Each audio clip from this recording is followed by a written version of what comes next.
All right, let's welcome back to Straight Fire, everybody's favorite fantasy football guy, legend for probably a couple decades now, maybe a few decades, Matthew Berry. Matthew, how's life treating you, man? Jason, it's awesome. Life is really good, man. I have no complaints. You know what I mean? I've started with my own, as you know, started my own company a few years ago, Fantasy Life, based on Mhm. my New York Times best-selling book. Thank you very much. And so, been working really hard on that. It's been exciting. All my rankings, all my columns, my videos. It's all at fantasylife.com. Or I have my own YouTube page now. It's very Yeah, exciting. it's funny. My son, like 2 years ago, about a year and a half ago, was like, Dad, guys at school know you from YouTube. I was like, I'm not even on there. They're like, he's like, yeah, you need a YouTube. So I started a YouTube page. You Yeah. know how much work it is to update that thing? It's no question, man. I mean, so I know people think that they see like TikTokers or YouTubers are like, oh man, that's easy. You know what I mean? Like it's Mm-mm. like they owe money for nothing sign. Those people work. I'm just telling you, anyone that's got a large following on any social platform has worked for it, has Yeah. absolutely worked for it. I mean, there's You a got to couple feed. people that are just Yeah. insanely attractive, but Yeah. generally speaking, yeah, no, Us it's work, schleppy but it's been dudes. fun. It's been Yeah, great. yeah. We got to put in the work and feed that damn beast.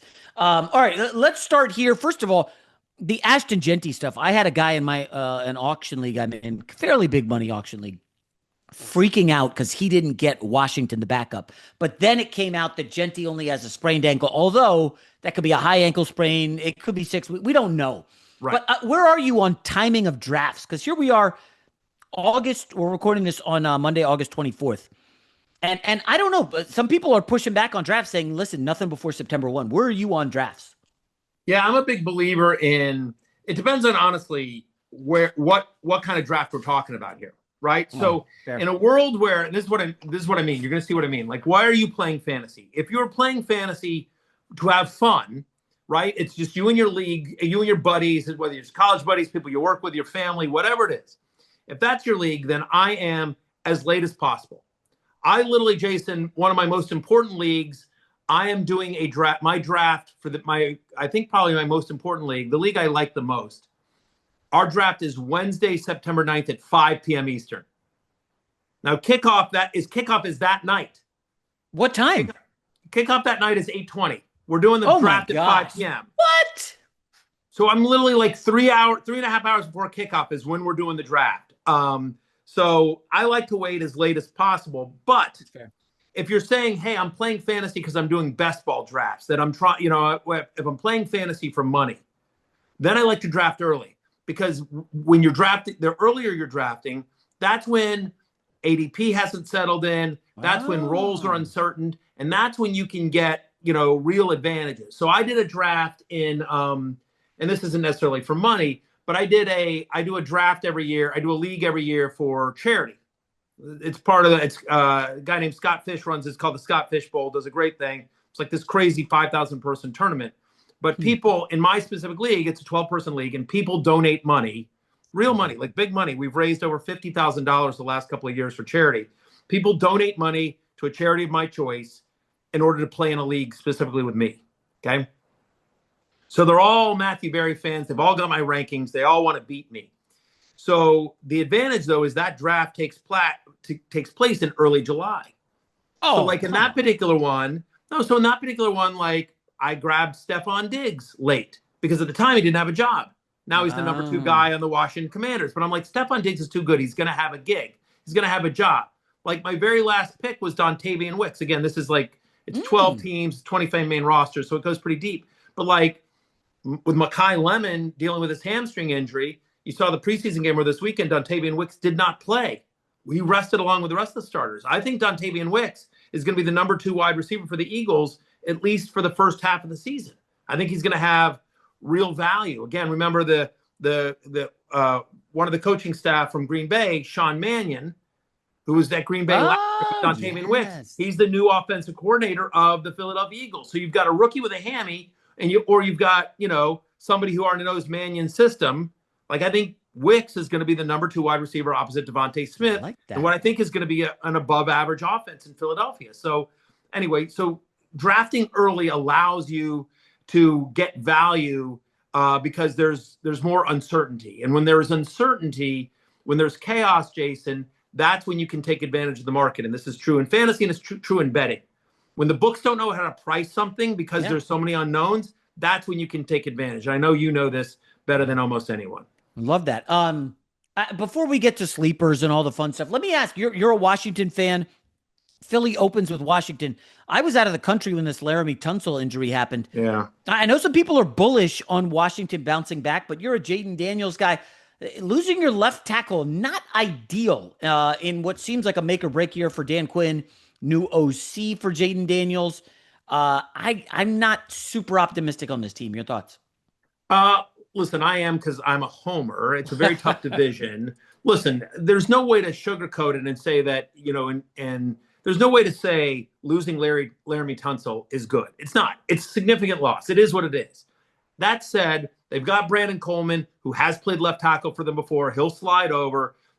You've got somebody in Jaden Daniels who, unlike some other, quarterbacks that are more statues, like, you feel better about Jaden Daniels back there than you do other quarterbacks because of his elusiveness, his quickness, and the fact that and the fact that they'll be able to chip him. The other thing is if you're a defense, right? If you're a defense against Jaden Daniels, you probably got to keep a linebacker back. You got to keep a spy, so maybe you're not bringing as much pressure because you're nervous about it. So again, it's not ideal. There's no scenario in which you can say, like, this is a good thing.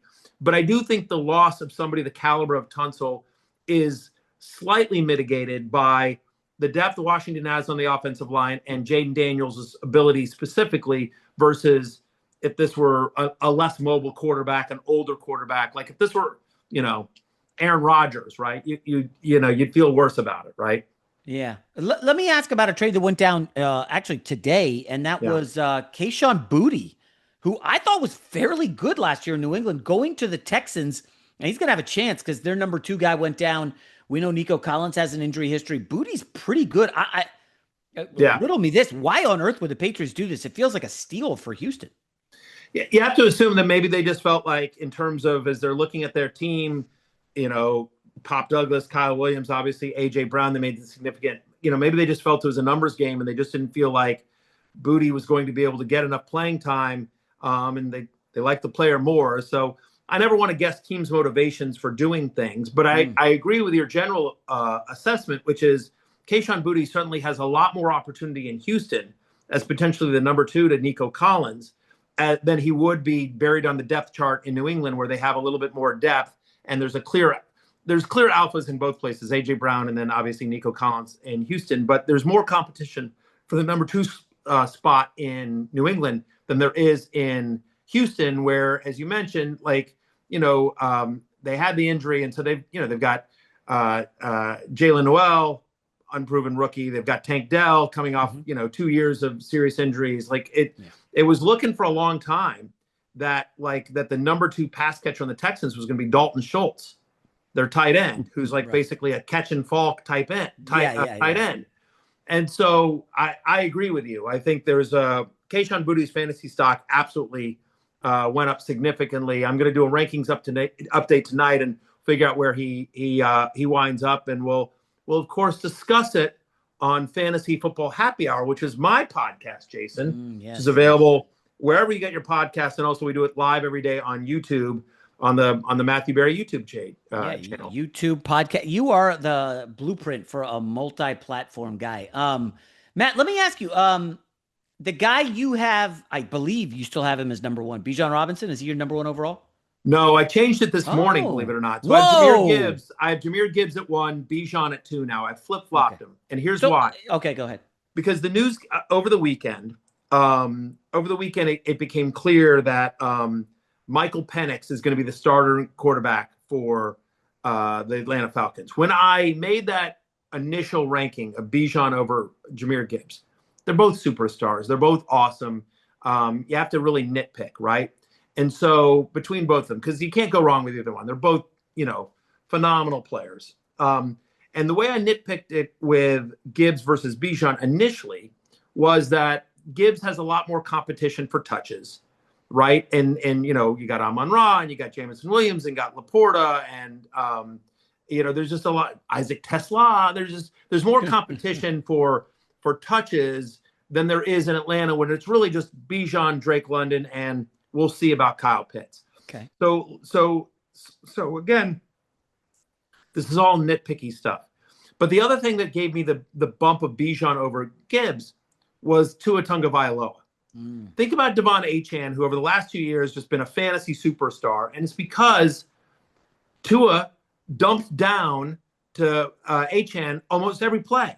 Like, Achane had, just about like over 60% of his fantasy points came from receiving Achane, because it was nothing but dump offs. Nothing but dump offs. And I was just like, Tua, if Tua's the starting quarterback, and I thought he was going to be for the Falcons, because I thought Penix was hurt and Stefanski's bringing in Tua. And so I thought, at least for the first half of the season, to be Tua. I'm like, Bijan's going to catch 100 balls this year. It's going to be nothing but dump offs to Bijan Robinson. They're going to double Drake London, and it's going to be nothing but dump offs. And so that was the slight edge that I had for Bijan Robinson over Jahmyr Gibbs.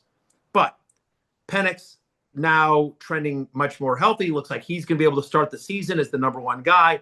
Tua has been struggling in practice. So I think my belief is that Michael Penix will be the starting quarterback of the Falcons week 1. And I don't think he sort of gives up the gig. So with Penix, who's more of a deep ball thrower, I moved Gibbs over Bijan.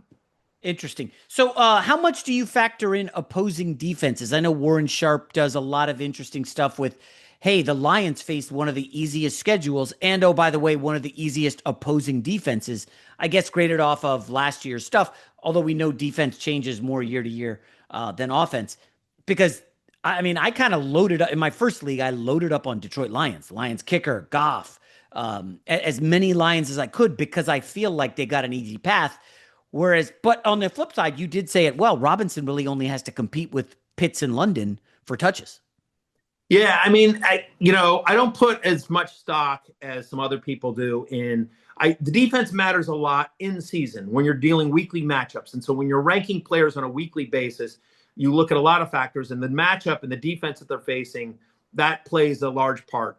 But in terms of ranking for the course of the season, I don't look at their overall schedule significantly. I will, if I'm playing best ball, I'll look at what their fantasy playoffs are, what the week 17 is, what the correlation might be there. If certainly I'll look at bye weeks, and I'll look at their overall fantasy playoff schedule. If they have a particularly hard or soft playoff schedule, you maybe use that as a tiebreaker. But the truth is to your point, Jason, you just don't know. Yeah. You just don't know till you get out there. When you think, like, if you did it based on last year's stats, Cincinnati Bengals, one of the worst defenses in the NFL. But quietly this offseason, they loaded up. I think the Bengals are going to be a pretty good defense this year, right? I mean, for about half the year, at this time last year, I was like, well, you don't want to touch the Ravens, right? And then every one of the Ravens got hurt, and their defense wasn't great last year for at least part of the season, right? Same with the Commanders.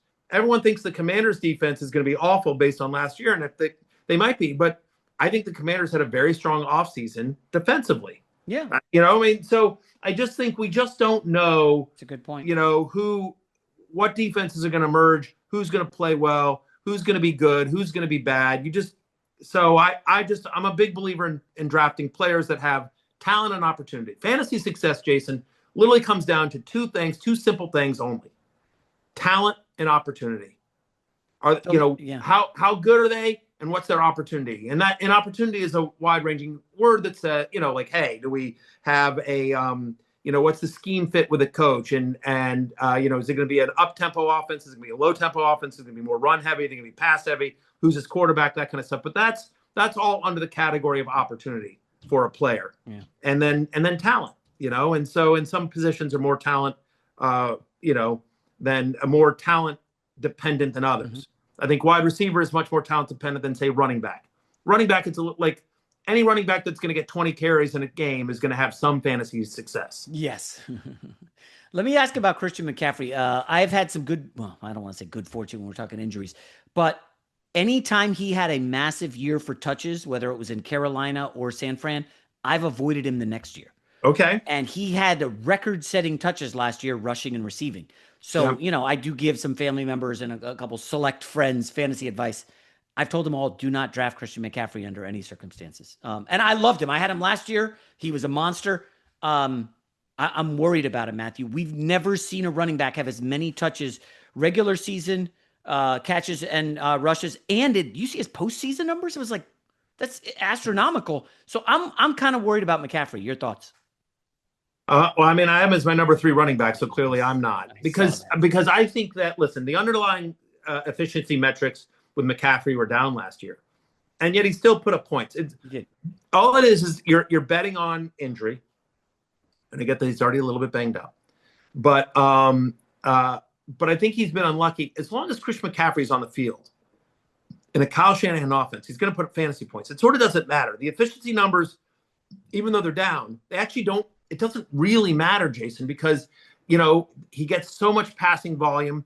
And then, by the way, think about this 49ers offense. Like, we think the 49ers offense will be pretty good this year, right? I assume. No, you don't think so. Receiving is who are their top receivers? I mean, Mike Evans. That's my argument. That's my argument. So is that I think Kyle Shanahan is as good a offensive mind as there is in the NFL. I think Brock Purdy is an above-average quarterback. But then you've got Mike Evans, who's a little bit banged up. You got who has struggled to stay in and out of the lineup, although I like Evans this year. You've got the rookie in Stribling. You got Kittle coming off the Achilles. I think that what McCaffrey might lack in efficiency this year, he makes up for in volume. And I think they will use him more in the passing game, which is where, again, you can sort of get away with it versus as opposed to the touches he gets are not the same as the touches that Derrick Henry gets. Right. I mean, and so yeah, I mean, listen, it's always a bet on health with McCaffrey, but I believe that as long as he's out there, Christian McCaffrey is going to produce fantasy points in a massive way. It's understandable. Kenneth Walker, we had on one of these X's and O's guys who was like, hey, the reason the Chiefs offense was so bad, they had no run game or even the threat of it. Yeah. And as a result, defenses kind of sat on Mahomes and they were able to just bottle him up. Enter Kenneth Walker. And this same X's and O's guy said, well, you know what? Look historically at the Chiefs run game. They used the run to set up the pass the last 5 years. So Walker's going to be good, but he's not going to be like a 1,200-yard guy. You have him fairly high. Where do you have him? Yeah, I mean, I have Walker. I'll give you a hint, Jason. Just get a little preview for the Straight Fire audience. But this Thursday, my love-hate article, my preseason love-hate article, my biggest article of the year, it's always a fan favorite. It comes out this Thursday, and Ken Walker will be on the love list. I'm just telling you that right now. So there's a preview. He's going to be on the love list. It's a couple of things to let you know about Ken Walker. First off, the explosive run rate. One of the issues of the Chiefs, to your guys' point about the fact that there was no threat of the run.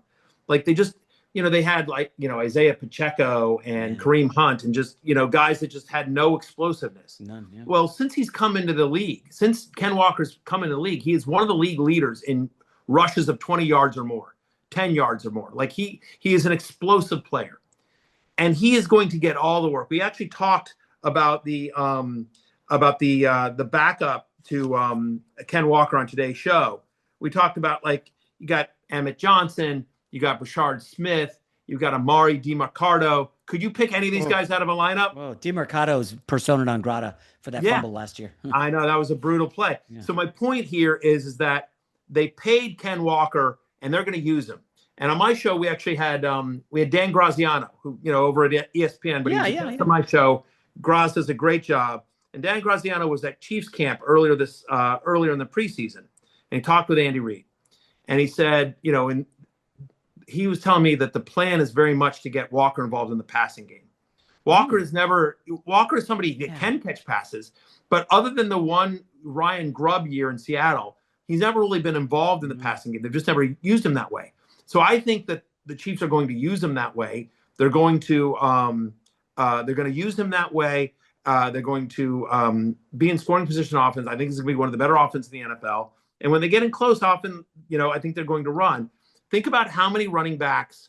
I mean, the fact of the matter is, Jason, we looked at last year. Like last year, they were rolling up the ghost of Kareem Hunt and Isaiah Pacheco. And yet, Kareem Hunt was actually fantasy relevant last year. I mean, think about how many times you saw Kareem Hunt just kind of dive into the end zone. That's a good point, yeah. And now you get Ken Walker in there. If the Andy Reid running backs, dating all the way back to like Brian Westbrook in Philadelphia, if you're if you're the starting running back for an Andy Reid offense with any kind of juice, fantasy points will follow. Like Andy Reid is a guy that made Sharkandrick West a thing.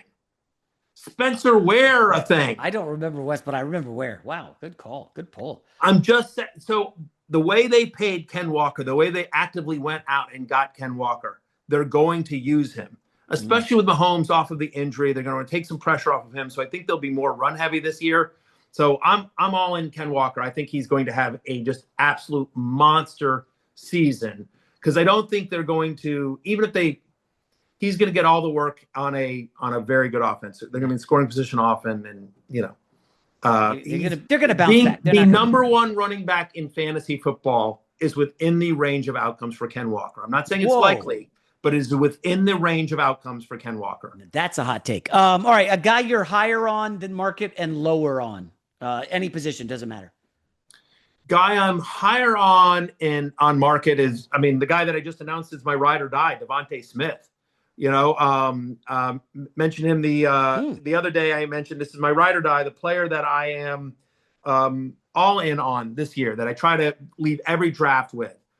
My argument for Devontae Smith. So every year I go to the combine. Sometimes I run into you there, but so every year I go to the NFL combine, Jason, and I do a column called, which is a bunch of rumors and nuggets. Yeah, that's a good column, right? Yeah. And so when I went there this year, so I wrote a column out of the combine this year. You can go look it up. It was like in early March.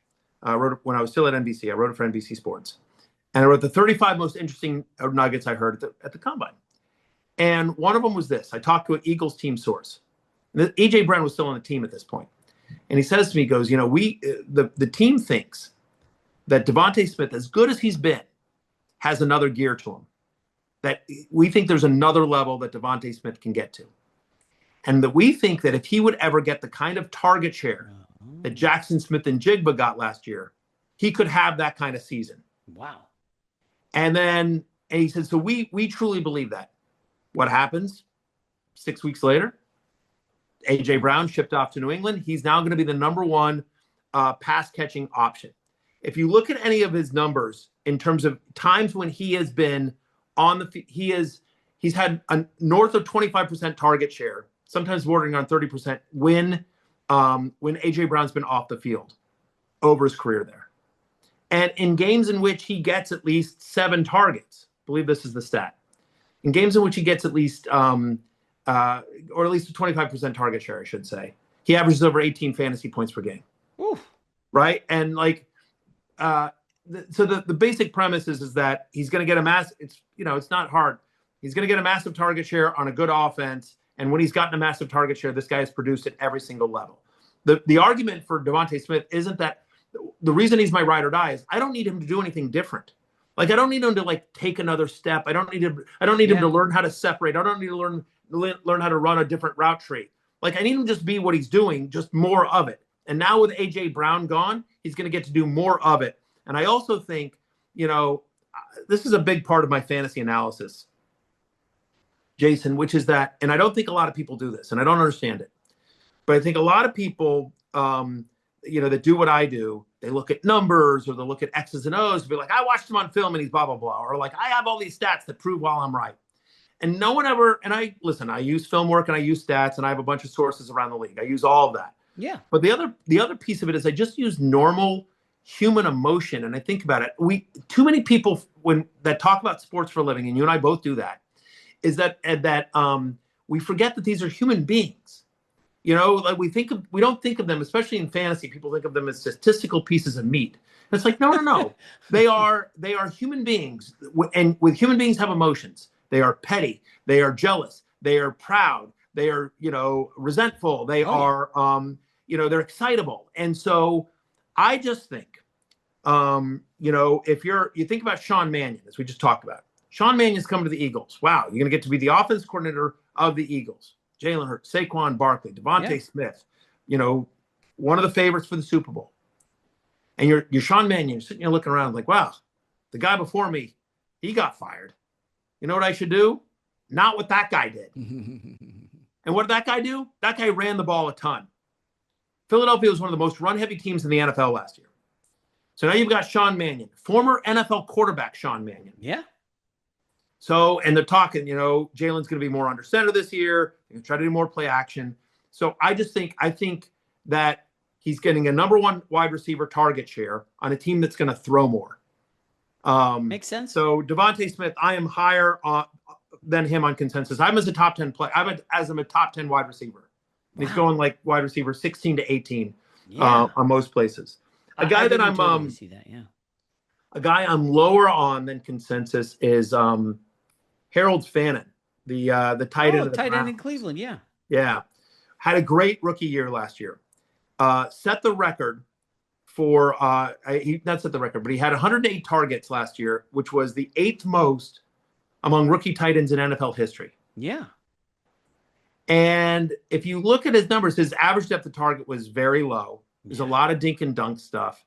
And in essence, he was a very good fantasy player last year because he just got massive volume. Now, I think Harold Fannin's a really good player. But I just don't think he's going to get that kind of volume this year. I'm nervous about the quarterback situation. Fannin had a good connection with Shedeur Sanders. They just named Deshaun Watson the starter. We'll see how long that lasts. But right now, Deshaun Watson's the starter. I think that's not great for Fannin because him and Sanders had such a good connection. But also, they used Todd Monken, new offensive coordinator, new head coach, I should say, new play caller, former Baltimore Ravens offensive coordinator, who never had a single tight end. In all the years he was in Baltimore, Mark Andrews never had 108 targets with Todd Monken. So you tell me Mark Andrews never got 108 targets, but this guy's going to get it again? When they just drafted Casey Concepcion and Denzel Boston, and they've still got Jerry Jeudy there. Yeah. I think Fannin's a good player. I'm nervous that too many of his stats last year were inflated by volume, and I don't think he gets the same kind of volume this year, even though David Njoku's with the Chargers, and he's really kind of the only guy, but I'm nervous. And I think Monken's going to be more run heavy, believe it or not, than Stefanski was. I think you're going to think about Quinshon Judkins. He's going to be Derrick Henry in this offense. Oh dear. Good luck. They're going to run him a lot. They're going to be so bad. They just can't be worse than my Jets because we need Arch Manning in New York. All right, Matthew Berry. He is the great fantasy guru. I would ask how many leagues you're in, but I'm going to guess you lost track. I honestly can't. I have a draft tonight. I mean, I'm in the middle of like 5 or 6 slow drafts. I actually have a draft tonight, a Guillotine League draft. You hyped those last time, man. I've never done one, never been invited to a Guillotine League. When I get invited to a Matthew Berry League at some point, I'm gonna go crazy. I will get you into a Guillotine League this year. But for your listeners, Jason, a Guillotine League, it is the most fun way to play fantasy football. So you can do it for free on guillotineleagues.com. And very simple. You have a league like normal. You draft a team like normal. You start a lineup like normal. Here's the big twist.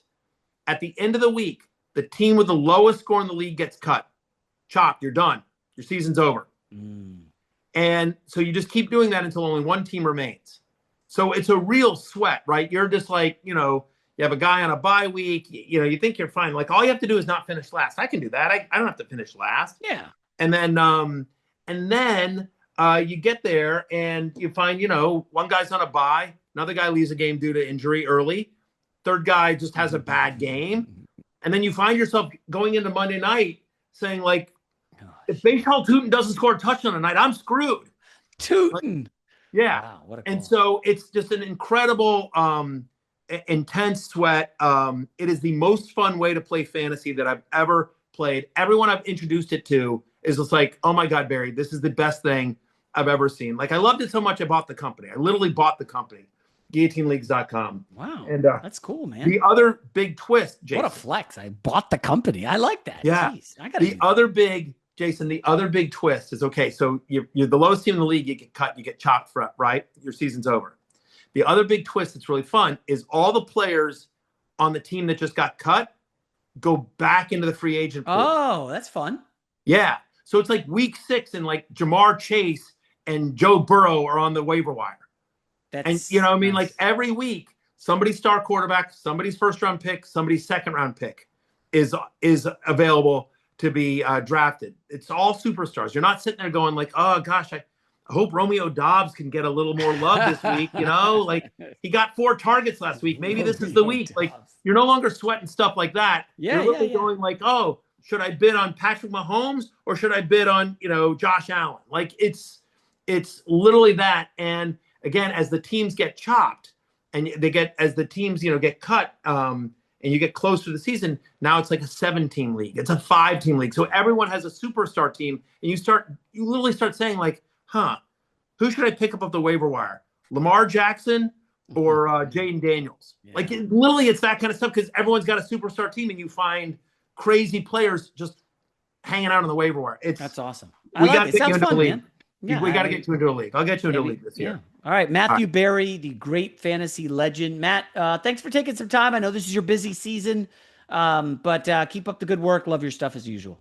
Thanks, Jason. Always. Talk to you next year, if nothing else.